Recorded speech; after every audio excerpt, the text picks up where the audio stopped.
केंद्र सरकार के खिलाफ टीएमसी के विरोध प्रदर्शन के दौरान हाई वोल्टेज ड्रामा देखने को मिला। तृणमूल कांग्रेस नेताओं के धरने को लेकर राजधानी दिल्ली का माहौल गर्मा गया है। कृषि भवन में जमा तृणमूल सांसदों, विधायकों और मंत्रियों को दिल्ली पुलिस ने घसीटकर बाहर किया। पुलिस ने टीएमसी सांसद महुआ मोइत्रा को खींचकर पुलिस वैन में ले गई है। क्या कर रहे हैं? वो एक एमपी है।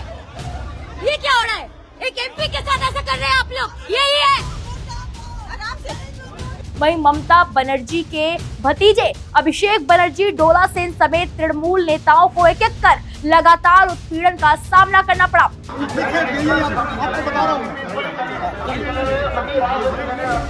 केंद्रीय राज्य मंत्री के घर के बाहर काफी गहमागहमी है। आखिर में अभिषेक बनर्जी सहित सभी तृणमूल प्रतिनिधियों और 40 लोगों को कृषि भवन से बाहर कर दिया गया और उन्हें एक बस में ले जाया गया। खबर है कि दिल्ली पुलिस ने अभिषेक बनर्जी, डोला सेन, महुआ मोइत्रा को गिरफ्तार किया है। उन्हें कृषि भवन से बसों से हिरासत में लिया गया है। इससे पहले अभिषेक बनर्जी को केंद्रीय मंत्री से मुलाकात करनी थी, लेकिन बताया जा रहा है कि तृणमूल की शिकायत पर केंद्रीय राज्य मंत्री प्रज्ञा निरंजन ने कहा कि वो 1.5 घंटे बाद नहीं मिलेंगी। इसके बाद अभिषेक ने चेतावनी देते हुए कहा कि अगर वो हमसे नहीं मिलेंगी तो हम यहाँ से नहीं हटेंगे। इसके बाद भारी संख्या में पुलिस कृषि भवन में दाखिल हुई और वहां से तृणमूल प्रतिनिधियों को हटाने की कार्रवाई शुरू कर दी। इससे पहले दिन में तृणमूल कांग्रेस यानी कि टीएमसी के नेता अभिषेक बनर्जी ने केंद्र पर प्रहार करते हुए आरोप लगाया कि उसने पश्चिम बंगाल को धन जारी करने के लिए दबाव बनाने के उद्देश्य से राष्ट्रीय राजधानी में एकत्र हुए प्रदर्शनकारियों को डराने की कोशिश की है।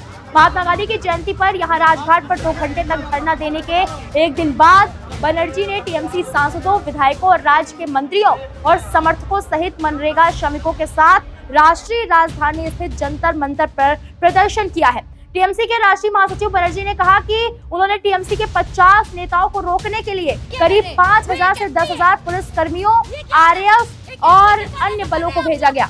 उनका कहना है कि सुरक्षा कर्मियों की संख्या को देखकर ऐसा लगता है कि जैसे यहाँ भारत चीन युद्ध हो रहा हो। उनके साथ मंच पर पार्टी के नेता भी थे जो हाथ में तख्तियां लिए हुए थे। उन्होंने मणिपुर का भी जिक्र किया और कहा कि पूर्वोत्तर के इस राज्य में हिंसा जारी है, लेकिन केंद्र सरकार प्रदर्शनकारियों को रोकने पर ध्यान दे रही है। मामला यह बताया जा रहा है कि पश्चिम बंगाल में सत्तारूढ़ तृणमूल कांग्रेस ने बीजेपी के नेतृत्व वाली एनडीए सरकार पर महात्मा गांधी राष्ट्रीय ग्रामीण रोजगार गारंटी अधिनियम यानी कि मनरेगा और पीएम आवास योजना के तहत राज्य का बकाया 15,000 करोड़ रोकने का आरोप लगाया है। बीजेपी ने इस आरोप को खारिज कर दिया है और टीएमसी पर पश्चिम बंगाल में घोटाले से ध्यान भटकाने के लिए दिल्ली में नाटक करने का आरोप लगाया है। कृष्णानगर से लोकसभा सांसद महुआ मोइत्रा ने आरोप लगाया कि केंद्र पश्चिम बंगाल से कर तो वसूल रहा है, लेकिन राज्य का बकाया नहीं दे रहा है। आप लगातार तस्वीरों में देख सकते हैं कि दिल्ली में किस तरह से हाई वोल्टेज ड्रामा चला।